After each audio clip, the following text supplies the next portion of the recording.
Well, welcome everybody. It's so great to be here with you today to come and talk to you about this important topic. I think the aim today is really to come together to take 2 hours out of your busy day for yourselves.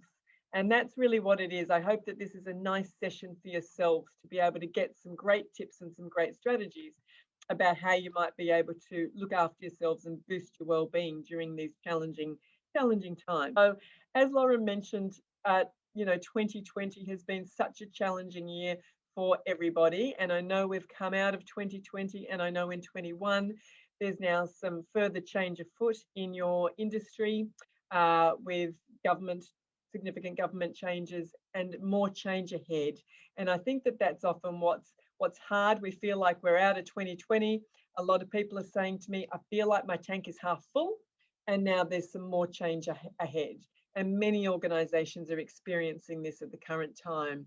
So this, I hope, is going to be a great session for you to get some increased skills and some increased competence around looking after yourselves and strengthening your well-being as we're coming through these changing times, and especially after the year that we've had. So what I'm going to take you through today in the 2 hours that we have together is very much around it's called a mental fitness model. And I really like this model because there's a lot of research and there's a lot of science sitting behind this model. So you've all would have heard of the term resilience before, and resilience will mean different things to different people. It can be, how do I withstand challenging times and have a level of emotional control? How do I come through changing times, have a little bit of emotional fuel left in the bank account? How do I bounce back from difficulties? How do I stay on an even keel when challenging situations might come my way? So you all would have heard of the term resilience a lot, but not many people know the how. How do I build resilience, and how do I actually develop some skills and some competencies that underpin resilience? And this is where the mental fitness model kicks in. It really tells us that there are 4 key competencies maintaining and building resilience. And I'm going to take you through each of the 4 today.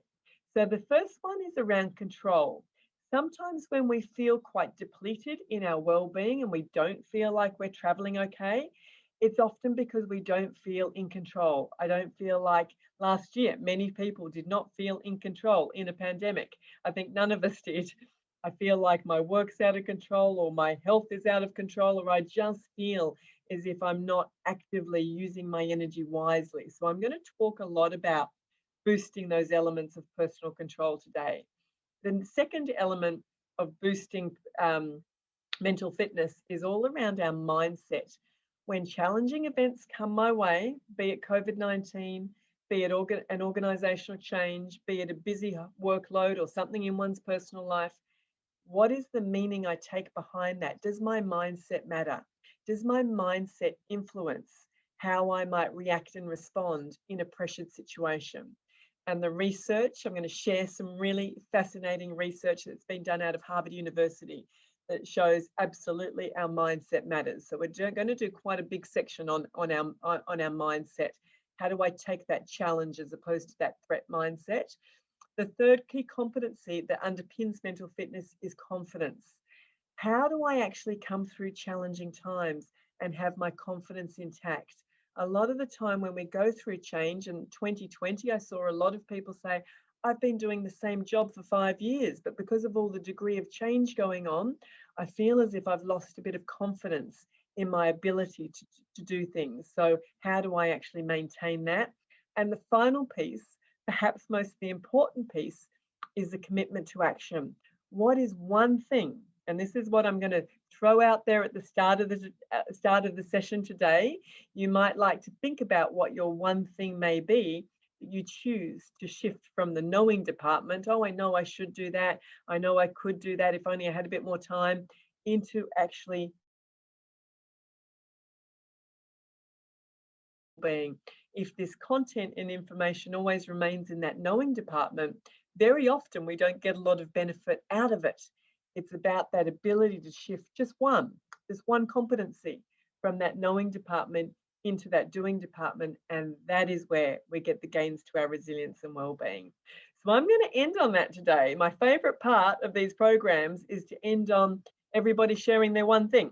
So as we go through it, you might like to jot down a few things that might resonate with you. And at the end, I'm going to ask you to share what that one thing is. Okay, so quick tour. We're going to do a tour of the mental fitness model. Literally, we could spend 2 days on this. So we're going to go through this, obviously, yeah, in a couple of hours.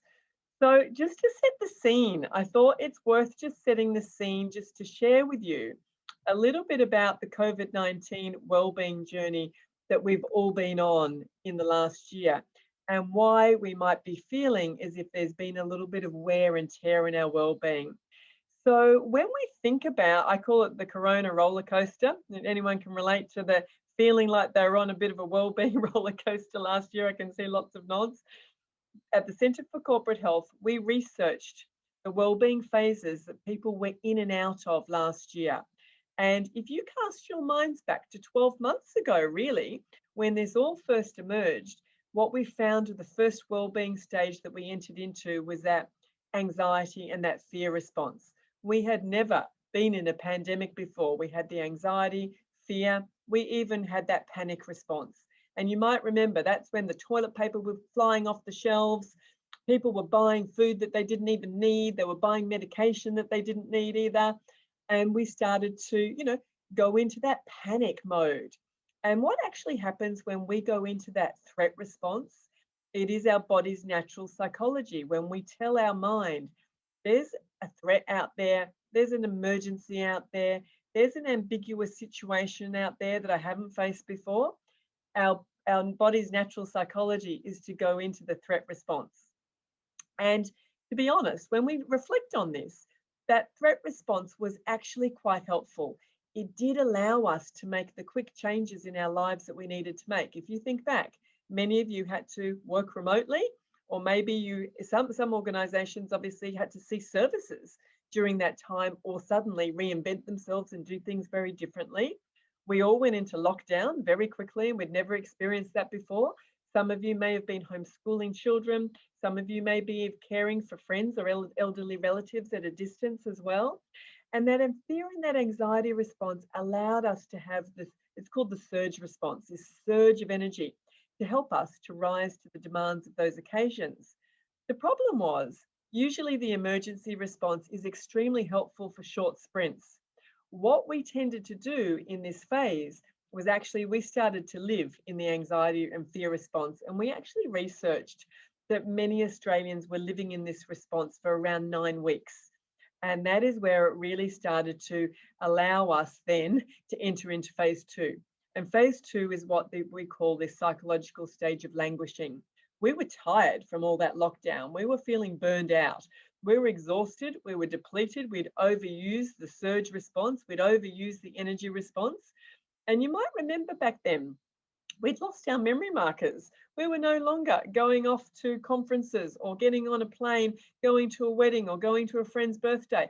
We had lost our memory markers. And, you might remember it kind of seemed a bit like Groundhog Day some days. It was hard to remember what day of the week it was. It was hard to get out of bed in the mornings. And that languishing phase is often where our brain does not operate so well.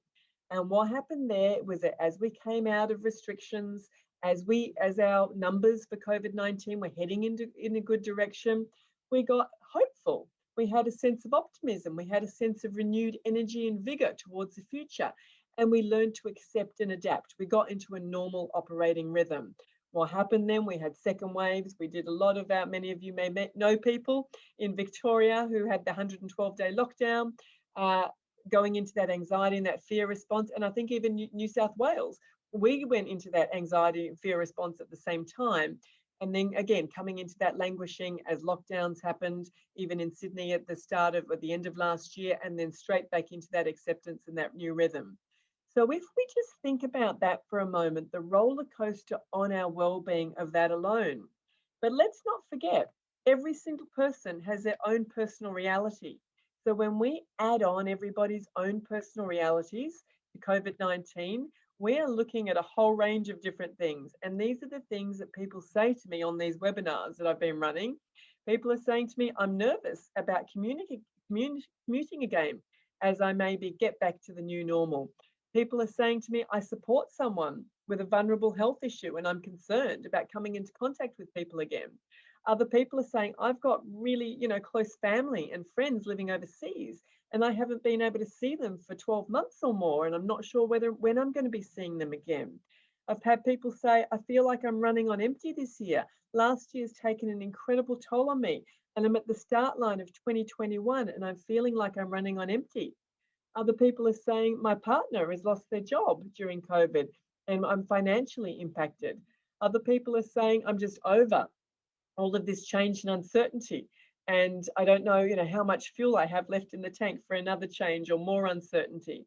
Of course, people still have normal life events happen to them. People have said, I've had babies in the pandemic and I'm really experiencing loneliness. Other people are saying, I'm bereaved. I've experienced grief and loss during this time.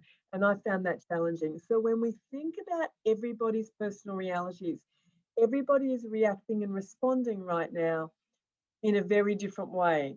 So it's not surprising that this has actually had such an impact on our well-being.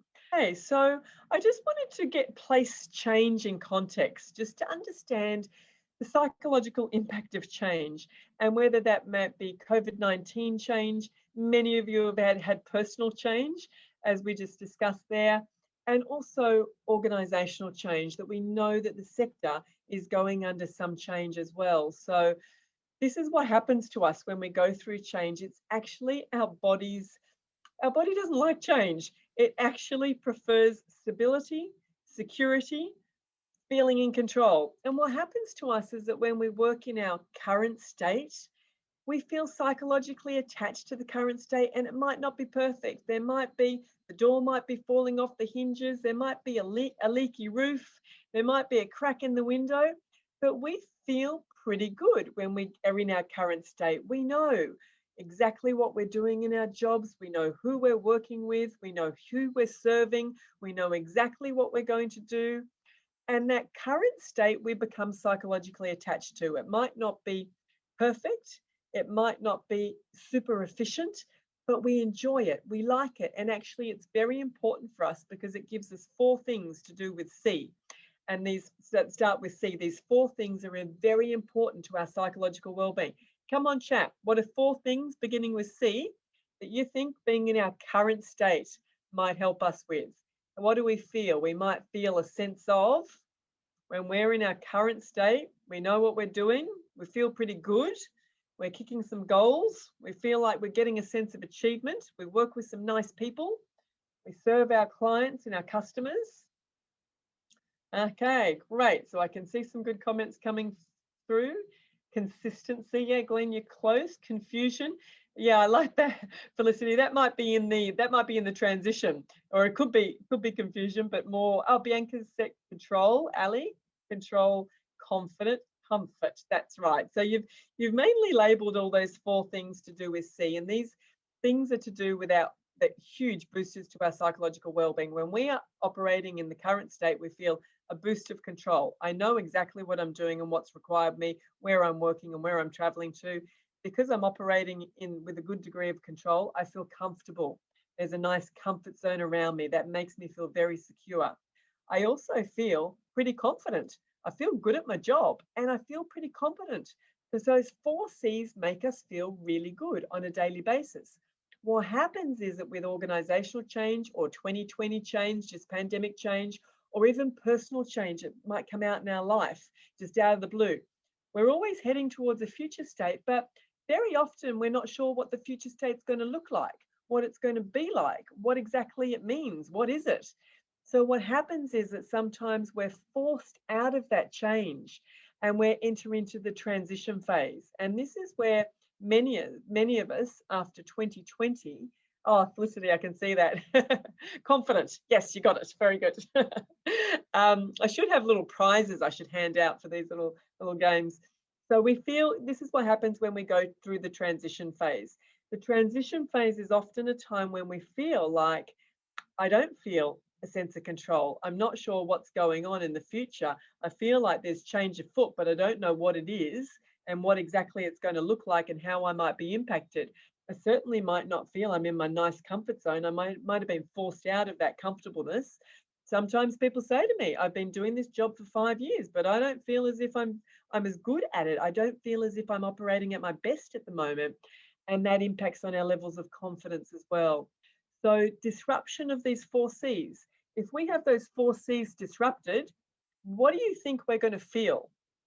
Come on, chat. How would we feel if we've gone from our nice current state, everything's comfortable, high 4 C's, into being forced into a transition zone? The 4 C's might drop off. Yeah, Glenn, what happens to us personally? We certainly feel really uncertain. We feel conflicted. Absolutely. Frustrated. Yes, absolutely. Oh, that's where your confused comes in, Felicity. Very good. Like that. Great. Unbalanced. Absolutely. Our well-being feels out of balance. We feel out of kilter. That's right. Absolutely. And if we feel all of those things, it absolutely is impactful. We sit in states of negative emotion. We sit in states of fear. We sit in states of anxiety, stress, and tension. I call it the fast track. So if we are not actively working on our well-being when we're going through periods of transition, and last year and continuing into this year is still a transition for us. It is still a transition. I think the challenging thing is that kind of we're running the COVID-19 marathon, but we don't know where the finish line is. So if we're not working on our resilience or our well-being or looking after ourselves during this time, it's too risky. We can easily go down the fast track. What we want to get out of this session is tips and tools and techniques to be able to come through whichever transition, if it's a work transition, if it's a personal transition, if it's a COVID-19 transition. We want to be able to come through that transition with our well-being nice and strong, with our well-being a little bit more intact. So these are tools and techniques to come through that transition phase.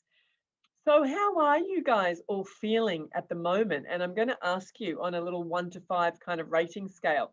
As I go through and define each one, maybe just give me a little number. I'm going to allocate a number. Maybe just say, hey, how are you feeling? How is all this transition of 2020 with the pandemic and maybe more change of foot for 21? How are you feeling? Do you feel like you're a 5? I'm pretty good. It's business as usual. I feel like I'm great. I've got fuel in the tank. Do I feel like I'm good? I'm a 4. There's some change around. There's disruption going on, but overall, I'm feeling fine. Do I feel like I'm a 3? I'm okay. There's some challenges going on, but overall, I'm coping. I'm staying in the spending more time in the stress is helpful than the stress is harmful zone. Do I feel like I'm a 2? I'm starting to struggle and feel a bit stressed. Or do I feel like I'm a 1? I feel like I'm not coping and I'm feeling quite overwhelmed. Just give me a number. Just give me a number on this, and I'm going to share with you last year when I was doing this, the general average of most Australians on the wellbeing spectrum. I think it's around really changing our mindset around this, that when we're coming through periods of transition, we actually have to work at staying well. We can't take our psychological well-being for granted. And I think just having that self-awareness, I get people right at the moment, because there's so much change afoot, spend 5 minutes every single day. Where am I on the well-being scale? And if you're monitoring, I spoke to someone the other day I was doing some coaching with, and he said, you know what? At the start of COVID, you said to me I had to give myself a 1 to 5 rating scale every day. And he had done it every day for 12 months. He just given me a little number. He just written down a little number. And he said it was so helpful, because on days where I felt like a 1 or a 2, in those moments, I went, right, I'm feeling like a 1 or a 2 right now. What am I going to do right now in this moment that might bring me up to a 3? What's one thing I can do? Can I call a friend? Can I go for a walk? Can I grab my dog and go, take it around the block? Can I talk to someone? Can I share my experience? What can I do in this moment that's going to help me feel that shift myself from a 2 to a 1? So when we get high self-awareness of our own well-being, we can stop little problems from becoming bigger. The interesting thing, though, is the research done on people in roles like yours, where you're serving others, where you're serving the community and you're doing a great job, is that generally you tend to put other people's needs before your own. So the research actually shows that when people are in roles where you're in serving roles, when you're in community roles, your actual level of service to yourself and your own well-being is actually low. Does that resonate with you? You probably put the oxygen mask on everybody else first and yourselves last. And does that resonate with you? And when we're coming through change and challenging times, it's actually, we've got to make a mindset adjustment to that. We actually have to get good at putting the oxygen mask on ourselves first so we can continue to serve the community and serve others and do the great jobs that you do every day. So it's around being, the strategies I'm going to share with you today are all about being effortful, intentional and conscious, because actually positive well-being is not our body's natural psychology. We actually are always going to have to try hard to feel good, which is interesting. We'll always have to try hard to stay above the line, because remember, our body's natural psychology is actually more negative emotion, the threat response. That's how we survived. So if we want to be a 3 or a 4 or a 5, and by the way, I haven't seen anyone say they feel like a 5 in a very long time. So it's okay if you feel like you're not okay at the moment. I think, though, just doing that little research on yourselves or your colleagues, when am I feeling like I'm a 1 or a 2? And if I'm living there almost every day for 2 or more weeks, that's not a great space to be living in. So please don't be alone. Please reach out for help and support. There's no shame in doing so. Please talk to a trusted friend or a colleague. Please talk to a manager. Please talk to a GP or another professional if you're noticing that you're starting to live like you're a 1 or a 2. So it's definitely, the strategies I'm going to share with you today can definitely make a difference, but only if we have that high self-awareness for how we're actually traveling.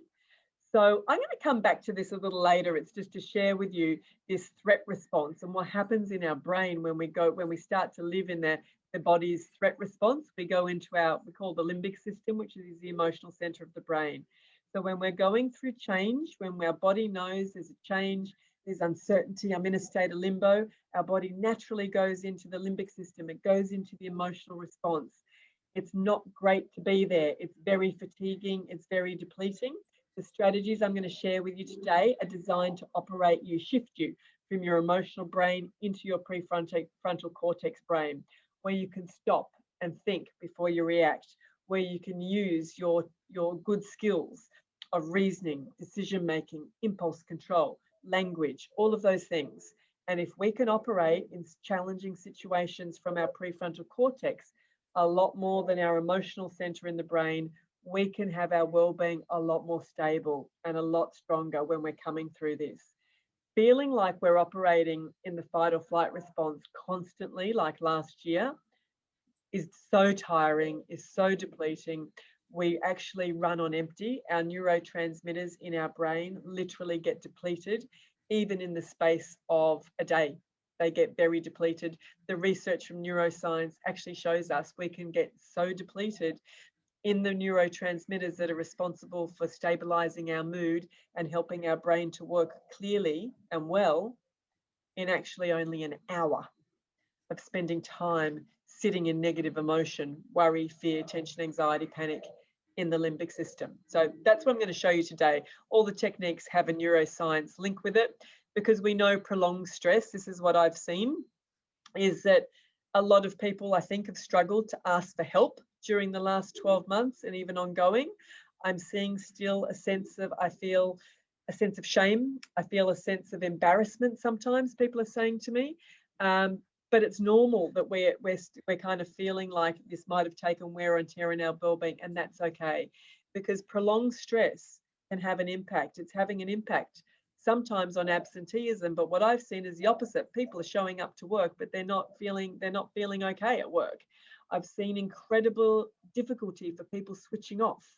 I'm taking the day, I can't switch off. My brain is on auto. I've got the fight or flight, got the emergency response going on, and I can't turn it off. I've seen people, I've never before seen so much sleep disturbance. I don't know if anyone can relate to sleep disturbance from last year. When we were going through, like this time last year, into the entire year, so many people telling me about the insomnia, the sleep disturbance that they're experiencing, people skipping meals, people being hyper vigilant. I've got this sense of urgency all the time and I can't turn it off. Feeling like a heightened sense of emotionality, little things that normally wouldn't bother me. Someone saying, can you do this for me? can you do this extra thing for me today, is suddenly, making me enter into the stress is harmful zone. So, and I've seen a lot of catastrophizing in one's mind, thinking, what if this happens and what if that happens? So this is what prolonged stress actually looks like. So I'm going to talk a little bit about what that might look like for you.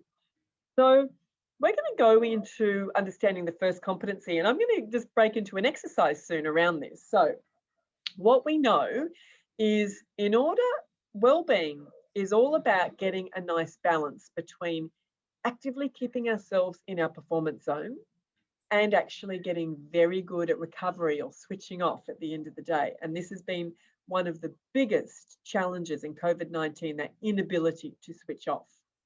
So if we liken ourselves to elite athletes, I know maybe you might not feel as physically fit as an elite athlete, but we need to be psychologically as mentally fit as an elite athlete. Elite athletes do a couple of really good competencies to do with their well-being.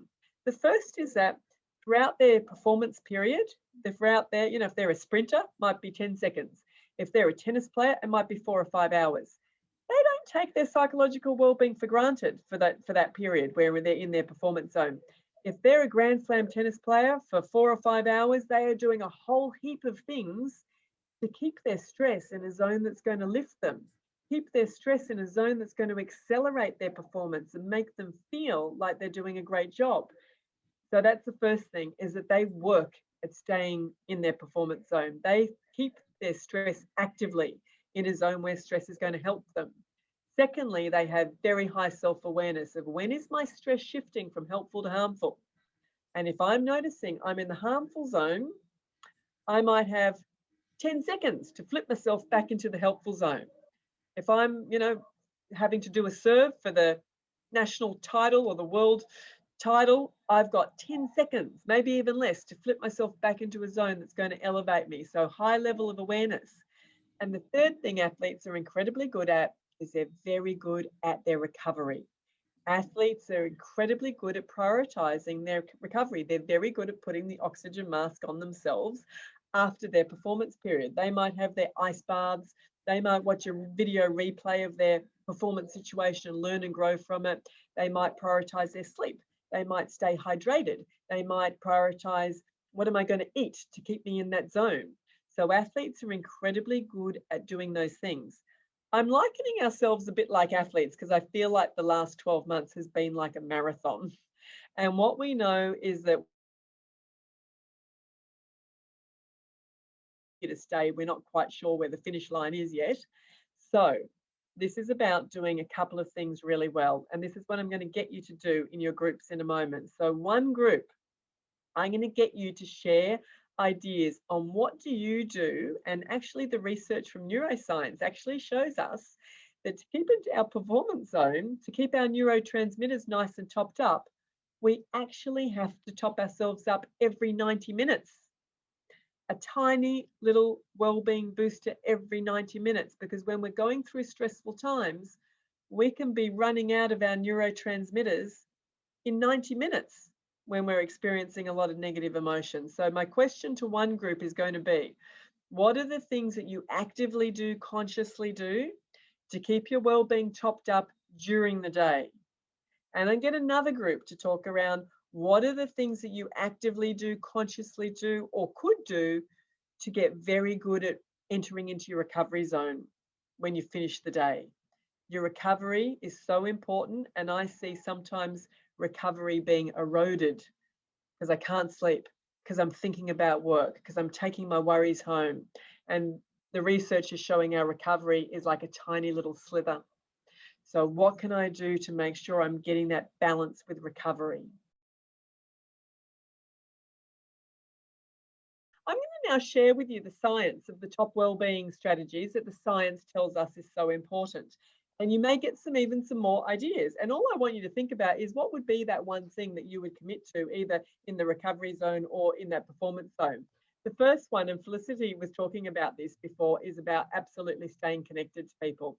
So we know, and I was sharing with my group, when we're talking about our brain operating really well and the neurotransmitters that are responsible for our mood stabilization, we are talking about serotonin, dopamine, and oxytocin the most.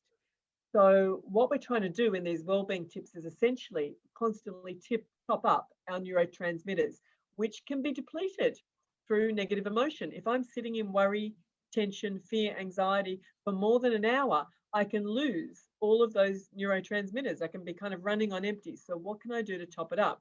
Now, connection is actually really important. Obviously, connection with people face to face in real time, or actually interacting with people remotely but with cameras on. We get a huge release of oxytocin in our brain. So we don't release much oxytocin via email, via SMS, not much through phone calls, and hardly anything through being on a video conference with cameras off. It's all connected to connection with the eyes. So we release a whole stack of oxytocin in real time conversation. We also only release oxytocin in a micro moment of meaningful connection. So it needs to be a meaningful connection. If you say to someone, hey, how was your weekend? And your colleague's already run by and hasn't even listened to the answer, or they're distracted and they're on their phone, no one's releasing any oxytocin at all. So we only release oxytocin when it's a meaningful connection.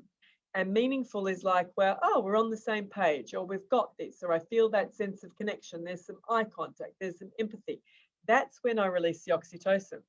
And the oxytocin is so important, it can flood our brain. And when it floods our brain, we can literally get a whole day's supply of oxytocin from one micro moment of meaningful connection. Also, the interesting research done on oxytocin has shown that it's very important for our physical health and immunity. So way before COVID-19, they got two groups of people. One group said, I am really high on social relationships with others. I've got lots of them in my life, or maybe not a lot, but I've got one or two that I get oxytocin release from. And the other group said, I don't get many hits of meaningful or social relationships in my life. They injected both groups with a mild cold and flu-like virus. And the group that said, I get quite a lot of hits of meaningful connection with people, hardly any of them went on to develop symptoms of the cold or the flu. The group that said, I hardly get any hits of meaningful connection with other people, almost the whole group went on to display symptoms of the cold or the flu. So connection is very good for our immunity at a time when we are really worried and concerned about our physical health and immunity. The other thing that oxytocin does, I don't know if any of you have had the experience before. Come on, chat if you have. Have you ever had the experience of a major thing that's worrying you has come your way, and you go and talk to someone, you share it with a friend or a colleague or a family member, and suddenly you feel like a weight's been lifted? That friend or that colleague or that family member, they can't change the situation. The situation is what it is. But suddenly you feel a whole lot better, like a weight's been lifted off you, like you get a shift into positive emotion. That's what oxytocin does. That's a release of oxytocin happening. It makes us feel a whole lot better. That's why problem solving with someone, if there's a problem solving with someone else is very important, because we release oxytocin, we feel so much better, and we also get a change in perspective. It actually helps us we think, oh, maybe, gee, you've been through this kind of challenging situation before and you've got through it. Oh, I'm not alone. We're all in this together. Or, oh, you've had this experience as well. Oh, maybe it's not as bad as what I thought. That's what connection does. So the oxytocin boosts our belief system. It boosts our belief of self-efficacy. Self-efficacy is, I can come through this challenging time. Not, I like it. It's about, I believe. I might not know the how, but I believe I will come through this. And that's what oxytocin does. The challenge for us as humans is that when sometimes we're feeling like we're a 1 or a 2, we'll often do the opposite of connection. We'll disconnect. We'll keep to ourselves. We won't talk to anybody. And that means the oxytocin never gets released, so we never feel so much better. We never get a change in perspective. So we're swimming around in the same old unhelpful thinking styles, and we never get a boost of self-efficacy of, I don't like it, but I can come through it. One day this will be behind me. We never get that. So one of the best things that we can do when we're going through challenging times is stay connected, but stay connected in a micro moment of meaningful connection by seeing people. Making the time to exercise. Exercise is absolutely our body's natural antidepressant. come on, chat. If you commit to a regular kind of exercise routine, the studies on exercise are pretty powerful in that they've got people with mild to moderate depression. Half the group gets treatment purely by exercise 3 times a week for only 15 minutes. The other group gets treatment purely by antidepressant medication. And 6 months later and 12 months later, it's the exercise group that far exceeds in their wellbeing scores. So it's a proven fact. Exercise is our body's natural antidepressant when we're going through a tough time, an uncertain time, like Felicity's daughter. She got up and walked every morning. That's around, I'm going to fit it in. I might not feel like it, but I'm going to do it, and I'm going to feel a lot better. So I can see a few people commit to that, whether yoga or doing things. Actually, you can double hit your neurotransmitters. So if I exercise, sometimes I exercise with so the exercise gives me endorphins. If I exercise with a friend or my husband or my children or something, I get a hit of oxytocin because I'm with someone. And if I take my dog, I get a hit of serotonin. So you can actually triple stack your neurotransmitters. And if you listen to something, you get another hit as well. So actually, you can quadruple stack your release of neurotransmitters. So you might overload your system, but you can do that. And so you're getting double hits. Alison, I can say, trying to do something every day, but you do it, with friends as well. That's so good. Walking the dog, bushwalking. And Felicity was saying this, there's so much research about just getting out in nature. And if you can't get out in nature, it's it's called ecotherapy these days. If you can't get out in nature, we actually get a shift from negative emotion to positive emotion in a split second by, Felicity was mentioning, looking at a view of nature, even looking at a picture, a photo of nature, even looking at a screensaver of nature actually does shift us from negative to positive emotion quite quickly. Breathing, I know breathing sounds very obvious, but we release, when we get stressed and we're going through periods of change and transition, we release a lot of cortisol in our body. Cortisol is not great if we are continually releasing it. It is kind of not great for our long-term heart health, but we can actually remove 70% of the cortisol that we might have built up in our body from going through a stressful day just by breathing. That's all it is, just by breathing. And it's doing that abdominal breathing. I don't know if anyone practices any breathing techniques or mindfulness. If you do, come on, chat. Do you have a good app? What do you use for your breathing? What technique do you use? Let's share it. What do you do? Because if you can remove 70% of the cortisol every single day, you can probably have a pretty good, long and healthy heart health life. There's a direct relationship with coronary heart health and removal of the cortisol in your body by doing that deep breathing. For those of you that do it, maybe just come on chat and share. Jackie, you smiling mind for mindfulness every day. Yep, so kind of practicing when the future might seem a little uncertain, and in the pandemic, being mindful, being present, being in the here and now. Yes, Cecily, you can do that with your yoga. Yep, Calm app, that's right. So your physiology affects your psychology. So one way to actually switch off our body's amygdala, our fear response, is certainly through breathing. It actually switches on our body's natural rest and digest system automatically, because last year was so impactful for people. Our body's natural rest and digest system was not kicking in like it actually normally does. So doing the breathing from your abdomen, I'm always just do a really simple one, which is 3 breaths in, taking 3 breaths, or breathing in for 3 seconds through your nose, pausing for 3 seconds, and then breathing out for 3 seconds through your mouth.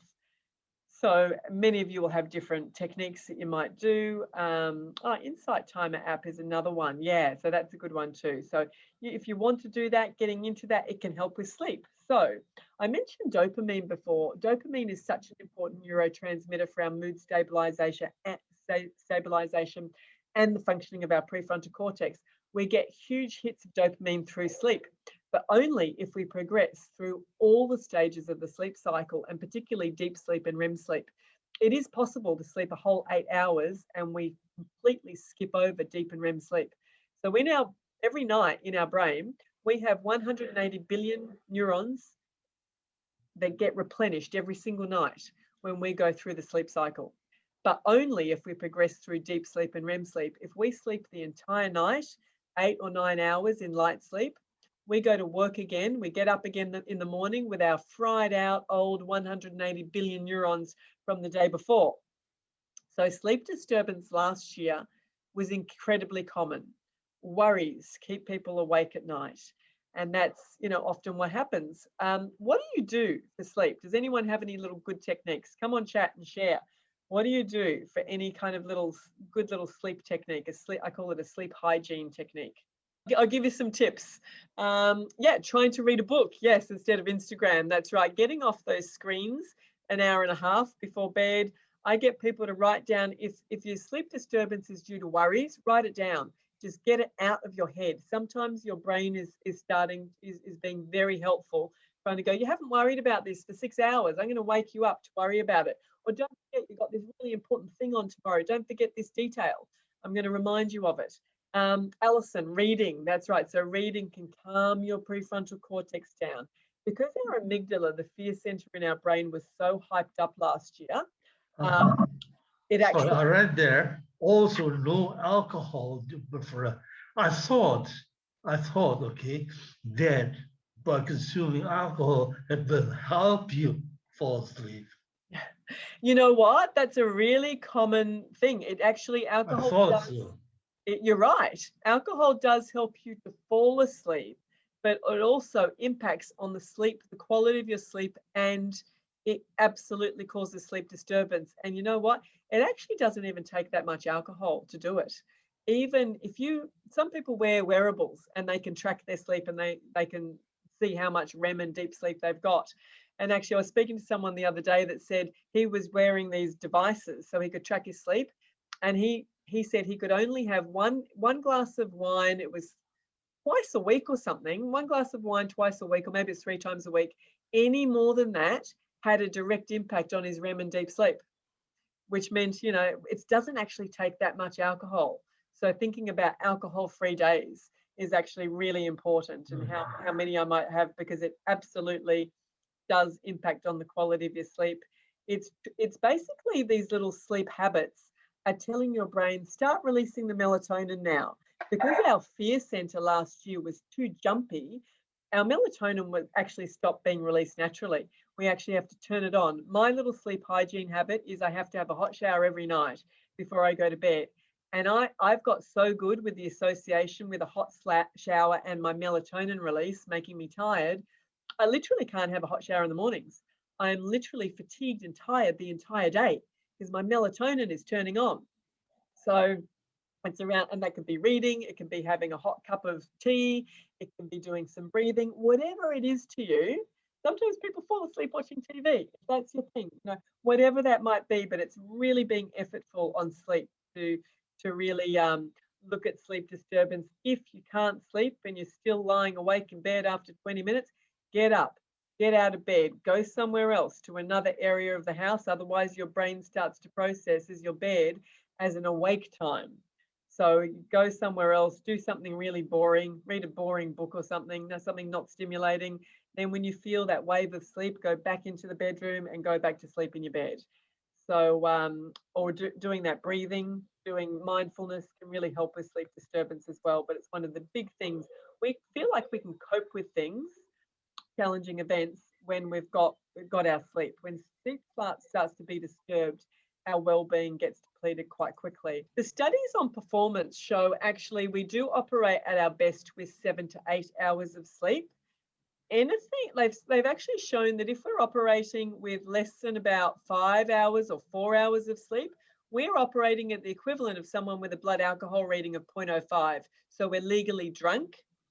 If it's occurring on a regular basis, of course, not if it's just like 1 or 2 nights. But these days, it's more about the quality of sleep than the amount of sleep. Sleep is very important. I think it's very much an underrated wellbeing strategy. Getting a hit of positive emotion is really important. Positive emotion has been linked to, the 3-to-1 ratio.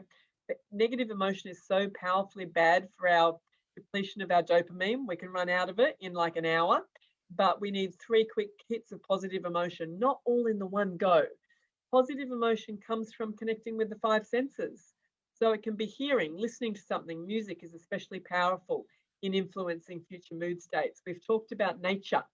getting out in nature is one of the strongest way. Looking at a screensaver, looking at a view of nature is very important for visual. Touch, they found having a pet, patting a pet, touching other people, a hug or a massage or what have you. For taste, you'll be pleased to know, taste and smell, or scent, you might be pleased to know, both linked with chocolate consumption. There you go. 1 square of dark chocolate, they found, had a huge boost to dopamine levels, had a drop-off effect if you ate the whole block, and also they found positive effects for caffeine.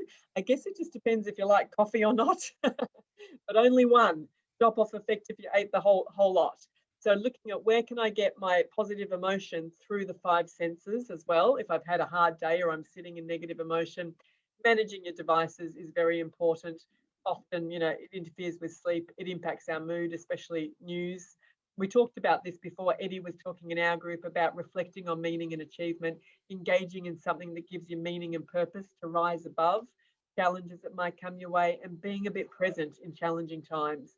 Trying not to have our thoughts go too far into the future, and doing a lot of, what if this happens and what if that happens. And that's what often happens to us in terms of, I'm just going to quickly show you this little circle. This is one of my favorite little techniques. I don't know if any of you have ever seen this before, but when we're going through challenging times, we worry, of course, we worry. We have things out on the circle of concern, and the circle of concern stuff is all the things that might keep us awake at night, the uncertainty of situations, the uncertainty of the pandemic, the uncertainty of change in your sector, the uncertainty of what the future might look like. That uncertainty depletes us. When we start to live on the circle of concern, it starts to deplete us. It starts to change our mindset as well. And we start to get into this part of our mindset called learned helplessness. When we live on the circle of concern, it feels like we're banging our head against a brick wall because we're focused on all the things that we can't necessarily control. Like last year in the pandemic, I saw a lot of people getting hooked into the circle of concern. I can't think my way out of this pandemic. I can't solve this pandemic. And for someone who really likes to have control, was ruminating, worrying, depleting, very tiring and fatiguing, very stressful, living on the circle of concern. Instead, we've got to get extremely good at conserving our energy. I always think when we're going through periods of transition, we have to be very good at energy conservation and energy renewal, using our energy wisely. What's one thing that I can do which is in my circle of influence? I might try and dial down the volume on that circle of concern stuff. I know it's there, I acknowledge it's there, but spending a lot of time on it 24/7 is not great for my mental well-being and my anxiety and worry and my energy levels, especially if I feel like I've got a tank half full.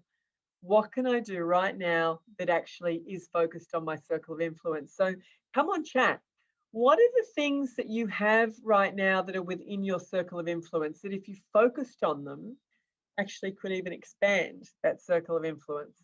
What are the things that you can do to exert some influence over any challenges that you might have going on right now?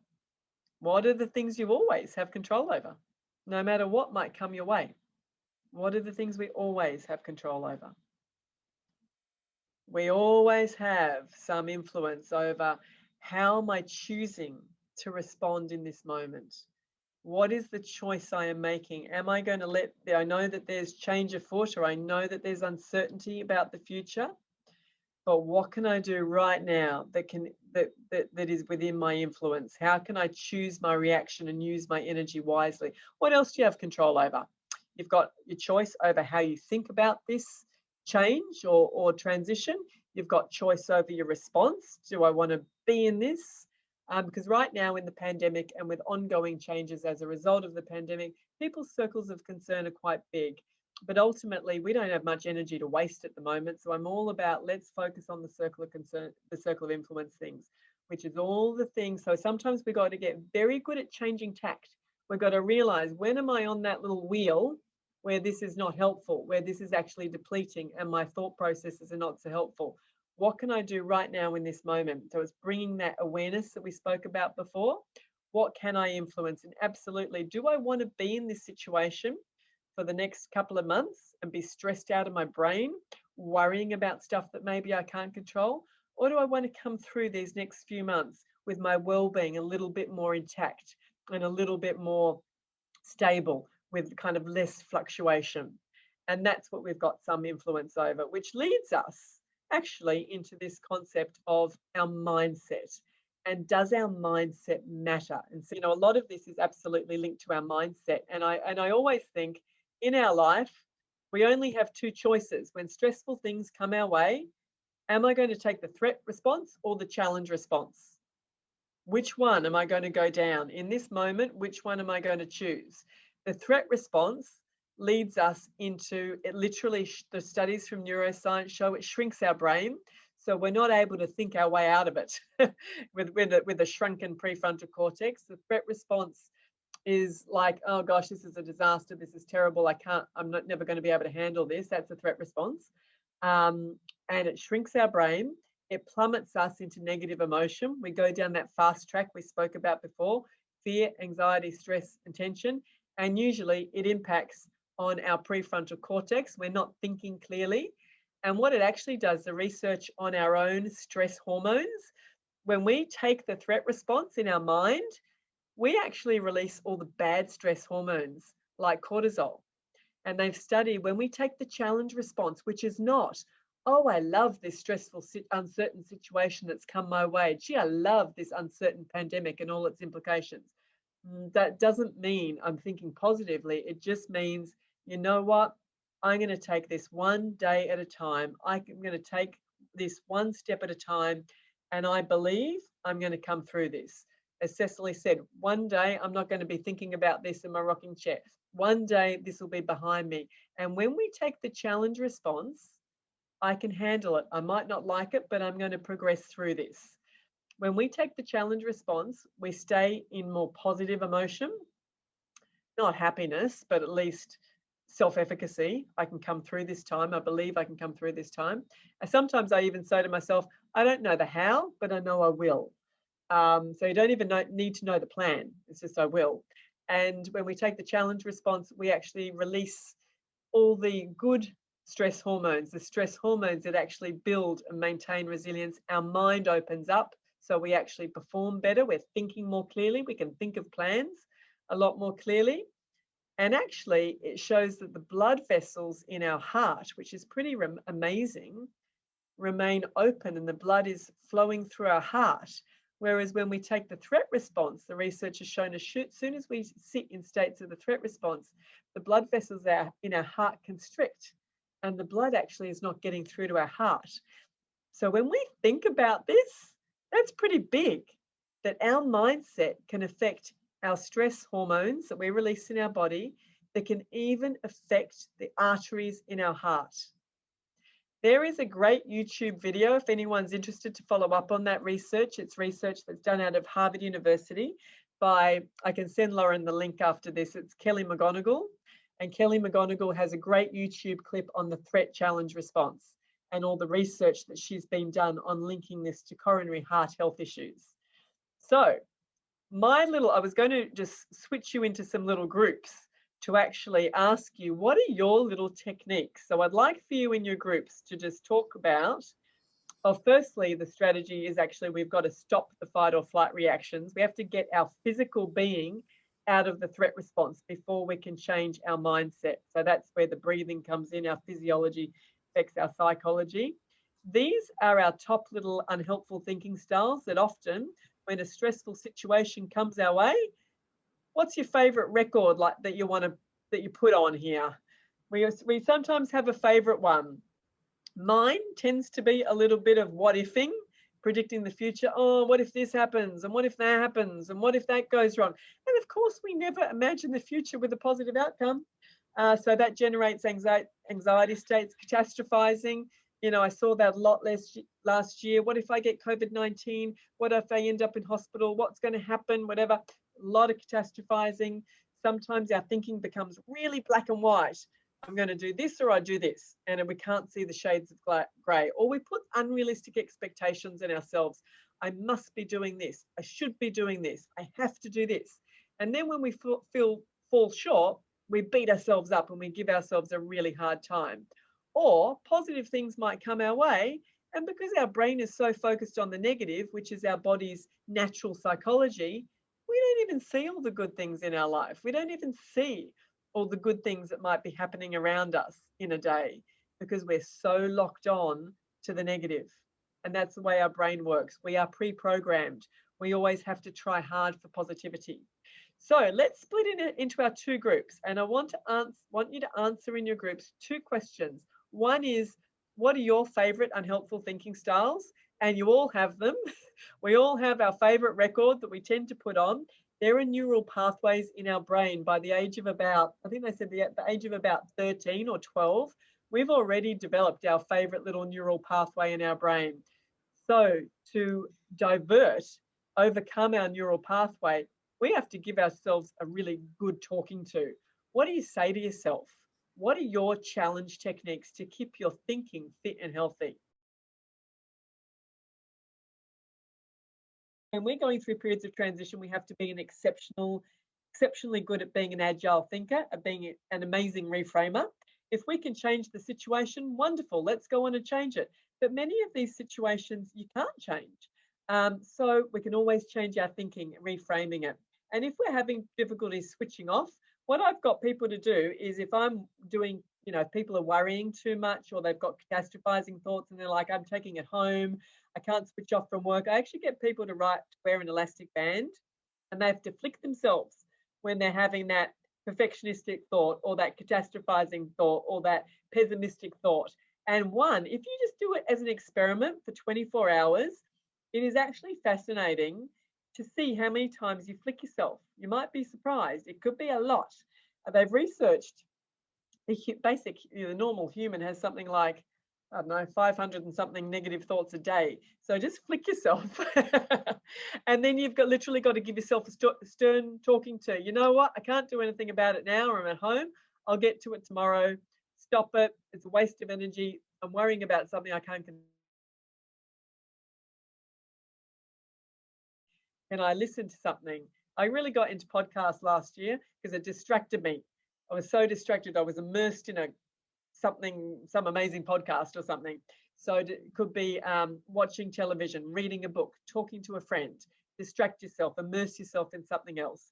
Challenging, negative self-talk. Cecily was talking around this as well, around what's the evidence that this is definitely going to happen? Well, I don't definitely know it, so why believe it's the truth? In fact, what's the evidence that it might not happen? Well, actually, Cecily was saying, I've been in this game for 7 years. I've been in this role for 7 years. We've thought things might have been happening before, and actually they haven't. So in fact, I've got no direct evidence to say it, it might not happen. But I always say, if it does, is what I'm thinking right now helpful for me anyway? No, it's not helpful. My thing is, if my thought is not helpful, I've got to ditch it and get a new one. And that doesn't mean it has to be positive. It just means it has to be a realistic thought. And that could be something as simple as, I'm going through an uncertain time. It's okay if I feel worried about that, but I'm going to take it one day at a time. I've got a great team I can connect with, and I'm going to just step through it one day at a time. And that's it. It's just having your thought process fit. Whereas when we let it go naturally down our little neural pathways, it can end up very unhelpful. One of the biggest ones I saw last year was perspective taking. People saying, well, at least I've got my health. I'm living in Australia. I am so grateful that I've got a great family or friends. I'm so grateful I've got colleagues. So that perspective taking, and Cecily had that example of it before. When I'm sitting in my rocking chair, am I going to remember this from now? That's perspective taking. And last year I saw a huge amount of gratitude. And I think gratitude has been actually studied to be, they've done a ton of research on positive emotion, but gratitude has been found to be the strongest positive emotion. In fact, it's so strong, it's called an elevator emotion. It can elevate us very quickly from negative emotion to positive emotion in a split second by being grateful. What am I grateful for in my life? And it enables us to get outside of our tiny little prefrontal cortex that shrunk and into the big picture again. And we can, I don't know if any of you do any little gratitude techniques.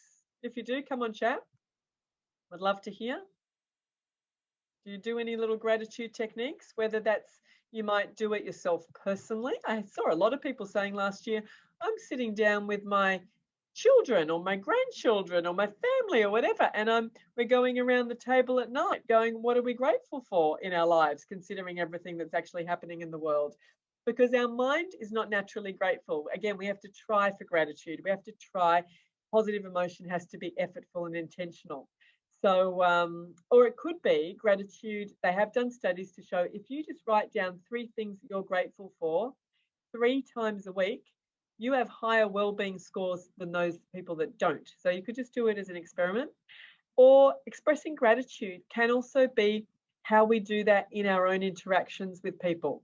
So Cecily, you go through that, what I'm grateful for every morning during my walk. And that's like a personal reflection you can do.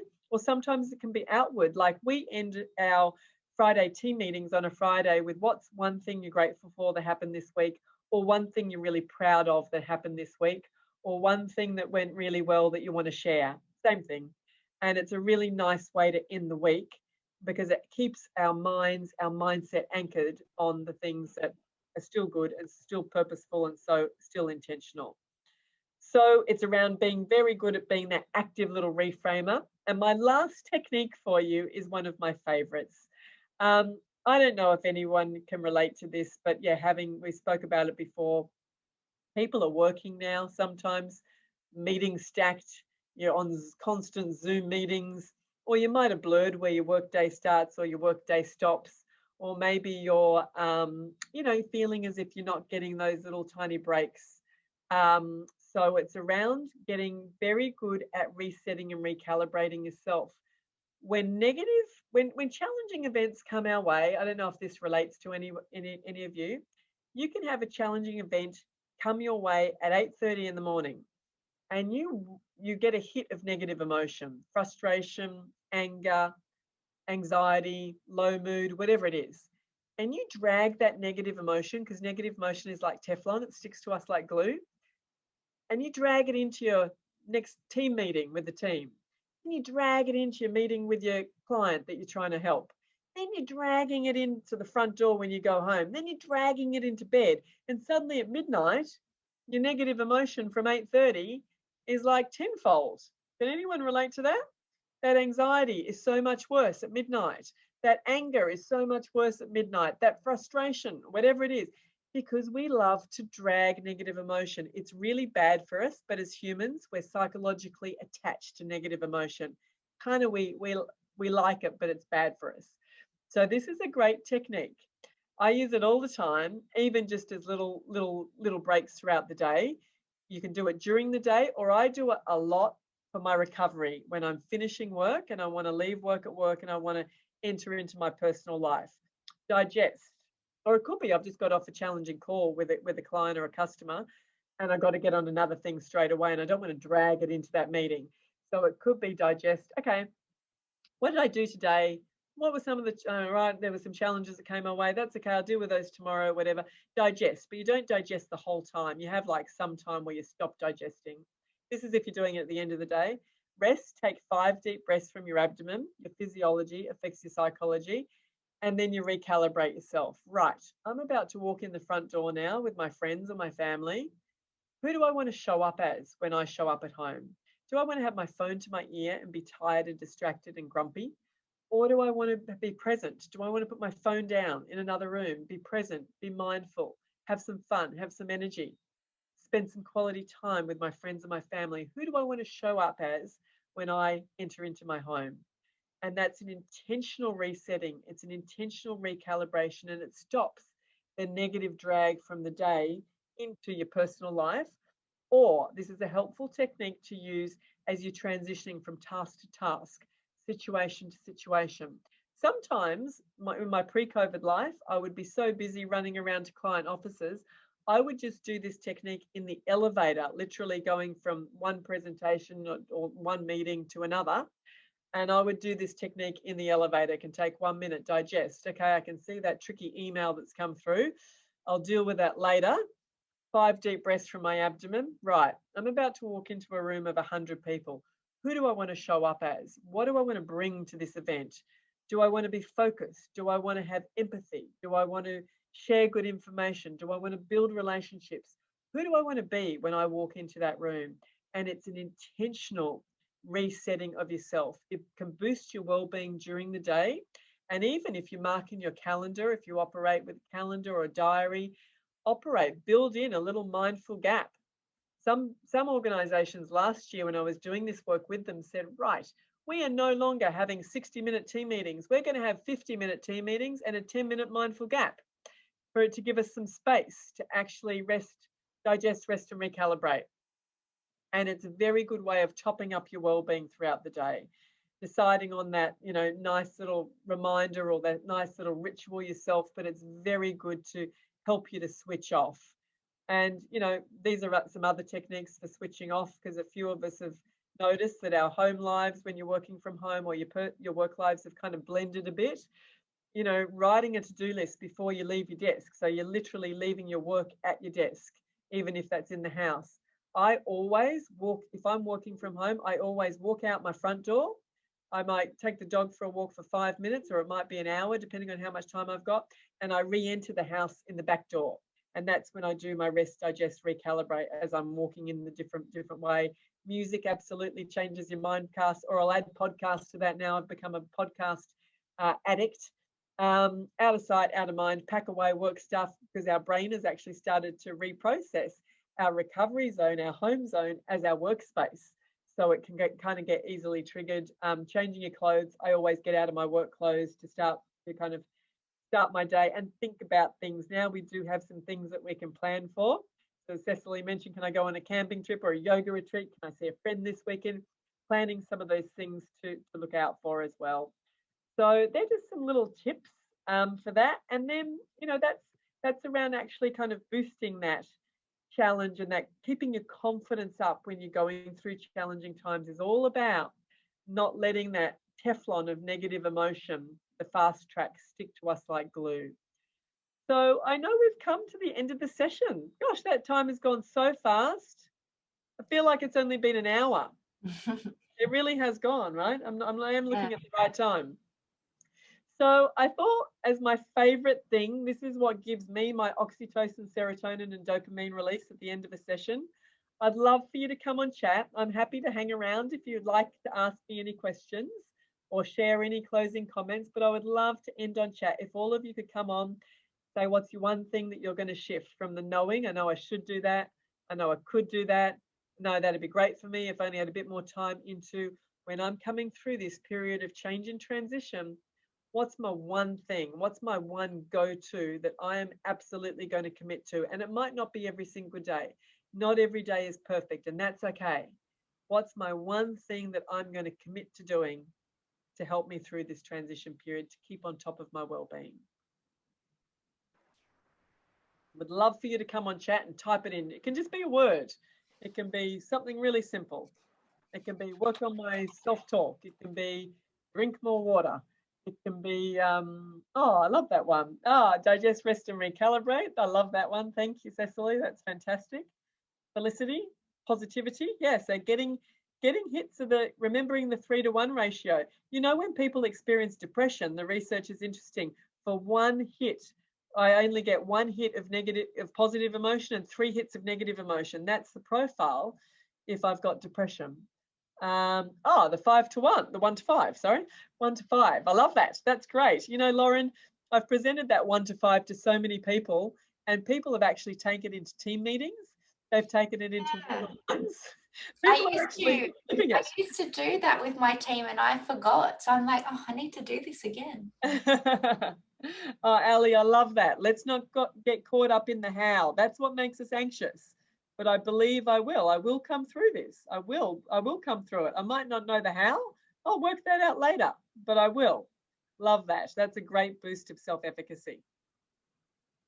Jackie, the 1-to-5 in the office kitchen and show others. Fantastic. That's great. You can all start checking in on each other. Peer-to-peer support. You'll be releasing a lot of oxytocin. We're all coming, people coming through this together like we did last year. Thank you so much for coming, everyone. I know you're probably busy. I know 2 hours out of a day is really hard, but it's been so great to be here with you. I've enjoyed meeting you, and I know Lauren's given me a briefing of all the amazing work that you guys do. So thank you for everything that you do for the community and your service to others. You know, you do such an incredible job. So thank you.